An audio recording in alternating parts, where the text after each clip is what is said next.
everyone. Welcome to Mau Mau Arts TV Season 2, where we showcase and feature various personalities and key spaces. We are glad you're here to join us, and please subscribe. Welcome. This is Mau Mau Arts TV episode on Wounded in Friendly Fire. I'm talking to my father, retired Captain Frank Mũnũku, and we are going to get an insight to his journey joining the military up to the time when there was an attempted coup d'etat in Kenya in 1982, up to the point where they were wrongfully accused, him writing a book, and finally to where we are now. So, Karibu, I'm just going to let you introduce yourself by just saying what inspired you to join the military and what the procedure was. Yes, my name is Frank Mũnũku, and I joined the military in 1975. And actually what made me join the military is because in my home area where I come from, there was not a single military officer in the village. So that inspired me in the first place because there was a civil war going on between Kenya and Somalia insurgents. And there was not a single officer or military personnel I knew from our village. I decided to join the army to defend our country. Okay. Yes. Yeah. And that was 1975. Yes. And the way that's the main reason why I joined. Okay. As a career, because first of all, the army used to pay better than other departments of the government. Okay. Yes. Okay. And to join from high school, if I passed well, I knew I would become an officer if I passed the interview. Okay. Yes. And then the military would advertise the open positions in the newspaper, or how was it? Yes. What happened is the advertisement of the positions was advertised in the normal newspapers and in the local media. Okay. That's the news, the radio, and the television. Yeah. And they even quoted the date and the time to report and where to report. Yes. And that's how it was advertised. And that's how everybody in the Republic knew at this particular date, at this particular time, the government was recruiting officer cadets. Okay. Not servicemen. Yeah. Officer cadets. Okay. Yes. And what was the minimum qualification for those officer cadets? You had to have passed the secondary school, high school in second division. Okay. Yes. Okay. But it turned out that once we went for interview, that was the standard announcement. But when it came to actual interview, most of those who had done Form 5, Form 6, who had passed well in secondary school, were given priority. Okay. Yeah. Okay. Yes. What was the process? What was the first point of entry once you started the training? What were you told to do? We were told to go to the Armed Forces Training College in Lanet at 8 a.m. in the morning. And immediately we were reported you were, of course, as usual, you had to undergo the basics of giving your identification. You needed to have a basic identification, that is your ID card. Okay. And you had to have your certificates. Okay. Academic certificates with you. Yeah. So that if when they checked and found that you didn't have any of those, you could not go further from there. Okay. You had to stop. You had to be told to go home. Okay. Yes. Okay. You could not take part from the main initial stage. Okay. Yeah, you had to have an ID and have passed, qualified academically. Yes. Okay. Yes. And then once you get there and you have those things, what was the next stage? When you got inside, what surprised me is that initially what surprised me is that we were more than 800 people. Okay. And the initial stage to reduce the number they required, we were told to run about 7 miles. Okay. Distance. Running. Yeah. Then those who came immediately, those who arrived after running 7 miles, they were given numbers. Yeah. I remember I was number 24. Okay. Very well, I remember I was number 24 after the running. Yeah. And then after we did the running, we were immediately after running, you were taken to a medical exam. Okay. The doctor carried out the medical exam on you, and then you proceeded to the next stage. You were told to sit down somewhere, Okay. in a shelter. Okay. Then after all that was done, we were now, those who are selected, Yeah. were to proceed now with the next phase. But what surprised me most was that when we were waiting now after running, when we were after the first medical exam, Yeah. one of the warrant officers who was there talking told us, "You boys, you are lucky. Be very careful when you do these exams, because there is also so many things to be done, because they only need 20 cadets." Okay. We all laughed. Yeah. Because we thought it was a joke, because those who were there already were over 300 people. Yes. We thought the warrant officer didn't know what he was talking about, but when he told us that only 20 people were needed. Yeah. So we were very careful. And it turned out to be correct, because after the exams and after all the basic exams, we found ourselves with only 20 people are remaining out of the 1,000 people who are taking place. Yes. Okay. Oh, nice. And out of the 20 people, I was now number 14. Okay. Yes. Okay. So that was like the first physical part. The first physical part and the medical part. Then there was the academic part now, go and write, essays and what have you. Yeah. It eliminated another number of several people. Yeah. And we made the exact 20 numbers the warrant officer had predicted to us was what we made. Okay. Yes. And then after you now finished with that, at some point you mentioned you had gone to outward. Is it called outward bound? That was so much later. The training now started immediately after that. We went to for the interview on Monday. Immediately we were selected. The training started the following day. There was no delay. Yeah. And we didn't go back home. Nobody went back home. Yeah.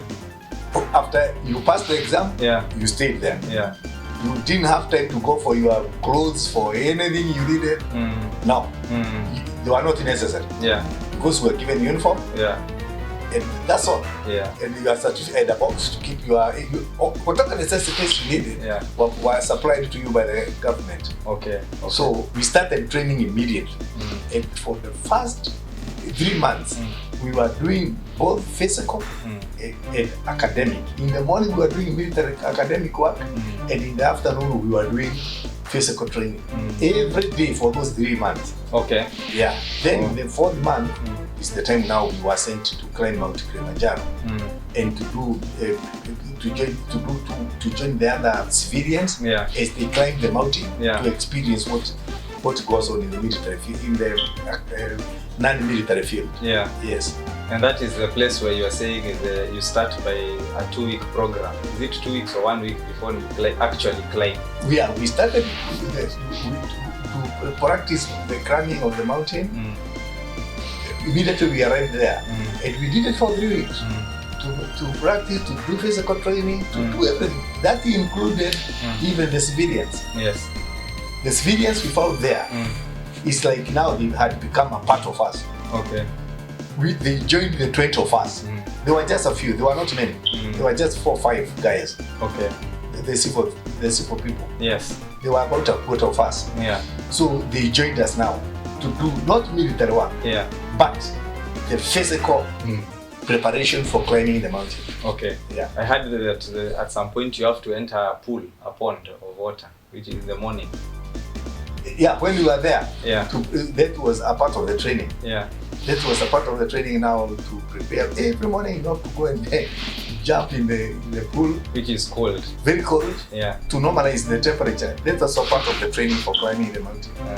Because the higher you go, the cooler it becomes. So you have to acclimatize. Exactly. Okay. Yeah. And then now that you are in the military, at what point did you now shift to join from the army to join into the Air Force? Now that was far much later, because after climbing the mountain, we went back to college now. Yeah. And we were preparing now to graduate as officers. After graduating, I didn't go to the Air Force. Yeah. I was sent to military barracks in Virginia as an officer now. Yeah. And I joined the army as an army officer. Yeah. So I stayed there for 75, 76. And then in 1977, I was transferred to another department, which was in Gilgil, of artillery department. Okay. So when I was in the artillery department now, of the, it is a part of the army, it's one of the units of the army. When I was there, the department in which I was air defense. We were dealing with the artillery air defense. Yes. And it was transferred to the Air Force. Okay.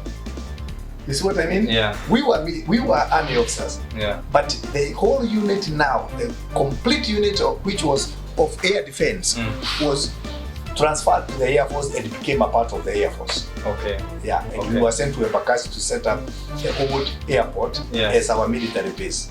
Okay. Yes. Okay. That's how we ended up being now Air Force officers instead of army officers. Okay. Otherwise, in reality, we were actually army officers. Okay. Dealing with anti-aircraft guns. Okay. Yeah. And how long and at what point did you go for the? Was that when you now went for the training in Deolali? While you were at Embakasi? No. Or it was before? I had already gone before when I was in Gilgil. When I was from 3KR, when I went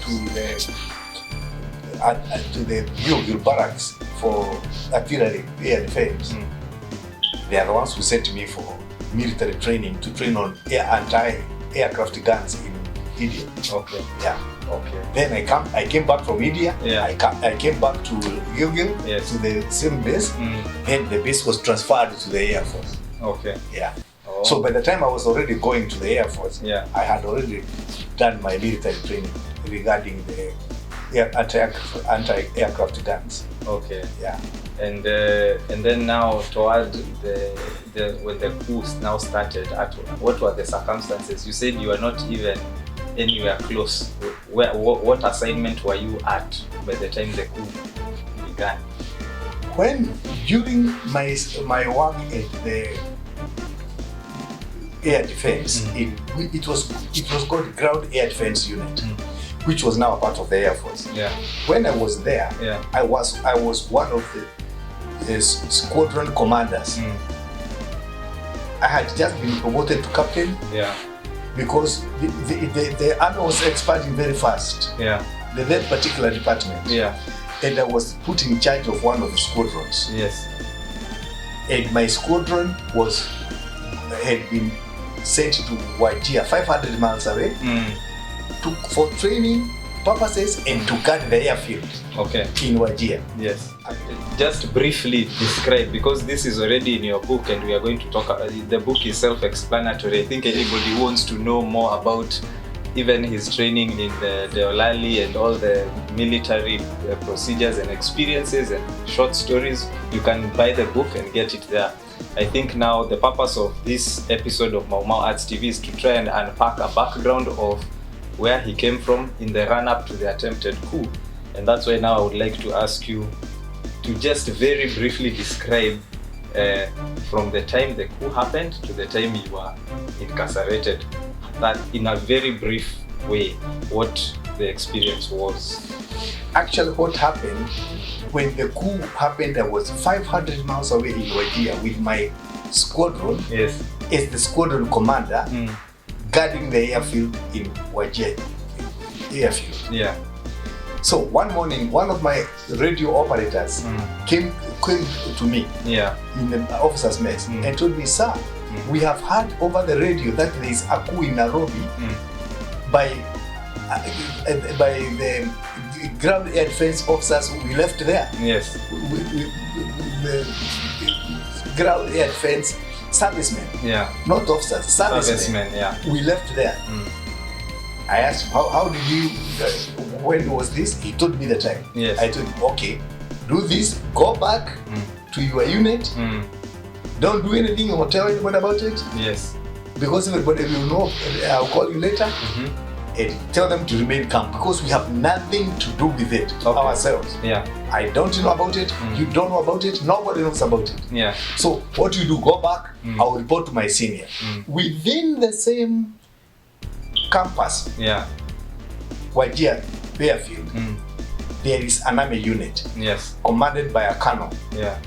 By that particular time, he was Colonel Julius Virimo. And Julius, they were about just half a mile within the same airfield.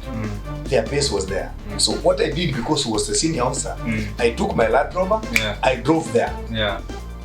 It's around 9 in the morning, around 9 a.m. Yeah. I drove there and I confronted the colonel and told him, sir, I have received information from my radio operator that the Air Force servicemen I left in Ebakasi have started a coup. Yeah. Then he simply looked at me and I told me, okay, do you know about the coup? I told him, no sir, that's why I'm reporting to you to find out whether you know about it. Yes. He told me, no, I don't know about it. Go back and tell your men to remain calm, not to do anything. Yeah. I'll come back to you. Yeah. I just left him with his assistant who was called Dan Monene. Yeah. I went back to base. I called my officers. I explained to them what has happened and told them to remain calm. The colonel will come and tell us what has happened. Yes. That's exactly what happened. Okay. Yes. Okay. And I know this can take even 3 hours if we were to get into details, but I think that's why the book exists, if you really want to. And I think there's a lot of material on even this particular story, my dad's story. You can check Africa Uncensored. There's an article, the preface to the book. It has been published a couple of times in the newspapers. It has been published in the Standard, I think about 6 years ago. And it has also been reviewed. The book has been reviewed in the Sunday Nation last year, but one by Dr. Tom Othiambo. So if you want to get the nitty-gritties of the coup itself, I would just advise you buy the book. So, and as we get to close, I think this is even the most important part of this episode of Mau Mau Arts TV, and based on your book, Wounded in Friendly Fire, is you won in a court of law. You are a law-abiding citizen, which everyone should be. You went to court, you presented your case, and there was a ruling. And the court ruled that you had won, and it ruled that you should be compensated. Yet, 10 years on, because that was 2013, now it's 2023, the government has not paid you, let alone you, other officers who have similar cases that were ruled upon. So my question is, what are your thoughts on that, where a citizen can go to court, a ruling is made, and 10 years on, the government has not compensated? Well, it is clear that I was arrested, incarcerated in Naivasha for 7 months without any reason why I was arrested. And later, I was called for interrogation. And those who are interrogating me, I told them exactly what I have told you. Yeah. And they told me, okay, you are innocent, go home, go back to base. But when I went back to the barracks, I was not allowed to go back. I was told I have been dismissed because of the coup. So I went away from the barracks. Because I could not be able to follow with the government as the reasons why I was dismissed without benefit, I decided to take action. Because they had chased away my wife with a small child from the house, which I had been given. I decided to go to court so that they can explain to me, because I was really punished when I was in jail for no reason at all. And when I went to court, I was awarded 5 million by the court. Even today, they have not paid me. So me, I would like I would like the government to compensate me as per law, or declare herself above the law, and nobody should take her to court. And there's the argument that such money has to be allocated for it to be in Parliament or whatever, or in the House, so that it can be issued to those who are meant to be compensated. But what I'm wondering is, and I think many people wonder the same thing, okay, let's say that is true. What if somebody breaks the law let's take it the other way around. Let's say someone breaks the law and steals money from a bank. Let's say you steal 10 million shillings from a bank and you are proven guilty and you are compelled to return the money. What happens if you do not? Ordinarily, a citizen would be thrown in jail. But now the question is, how come when the government is not honoring the judicial system, nothing happens? That is what I wonder, because at the end of the day, your question is valid, because I feel, does it mean the government is above the law if indeed it can create a reason to defy a court order? Or supposing the situation was reversed, supposing I was found guilty, and I was told to pay 5 million to the Kenya government, yes, would I have been given 10 years to look for money? Yeah, as you go around your own business. As I continue doing my own business, Yeah. I say I don't have money right now, I'll try to do ABCD, look for money or get a loan and pay you. Yeah. Would the government let me continue doing my own things as if nothing has happened for 10 years looking for money? No. So equally, because according to the Kenyan constitution, everybody should follow the law. Yes. The president should either declare the government above law so that no citizen will waste his time and resources to take the government to court if he's wronged by the court. Yes. Because I remember I paid more than 40,000 shillings for the lawyer to represent me in that case. Yes. Now the money is lost. Yeah. What they were ordered to pay me in time, and what the money they haven't paid me. So either the government pays or the president should not be coerced by anybody. He should come openly and tell the nation that the government from now on is above law, and nobody should waste his time to take the government to court if he's wronged by the government. Yes. That way, even the kids in nursery school or in school, they will never dare take the government to court. And the world will know it's a dictatorship. And also, I would also have to say, and this is something as we close, because I think we've said so much and it's really healthy. If you have any other further questions, you can write us an email on Mau Arts, but I urge you again, read the book. Is with regard to social responsibility, this is the last question, and the role of the international community on such matters. Because you find that a lot of country partners to Kenya continue giving aid and grants to the country. And yet they know that this country, such as Kenya, still to some large extent violates human rights, to some large extent has cases such as yourself. So if you are to also assume in an ideal situation, just as you have with the president, if you are to talk to the international community, let's say someone from America, a politician from here, or even a human rights activist like Amnesty, by the way, I have approached Amnesty Kenya on this matter 5 years ago. I went to their offices, I even issued a copy of the book, and they basically went silent. So we are left wondering if even the human rights community, even if the other countries on a larger scale, let alone this particular case, allow countries that they give money to continue like this. What does that say? It is an abuse. It is an international abuse of civil rights. It's a basic human rights. And if the other governments like UK, Japan, United States keep on supporting a country which has got such serious human rights abuse, it means it is complicit. It is complicit to the whole evil. Yes. What I would request is the human rights should take the case from where we are now, and ask the government to follow the law, or do exactly what I've said. Declare itself above law. Yes. And become a dictatorship. Exactly. My life was turned upside down from then on. I could not. My whole career was completely destroyed. I can imagine. Yes. And in any case, as he said, that as we close, get the book, read the story, Google it online and read the excerpts. There's an excerpt of the preface on Journal Anamu's Africa Uncensored website. And we are also, with our organization Mau Arts, we are hoping to eventually do a feature film. So if you are these donors who are willing to support the cause and support human rights via art, please do reach out. So anyway, thank you so much, and let's see what happens. Thank you so much for joining us and for watching.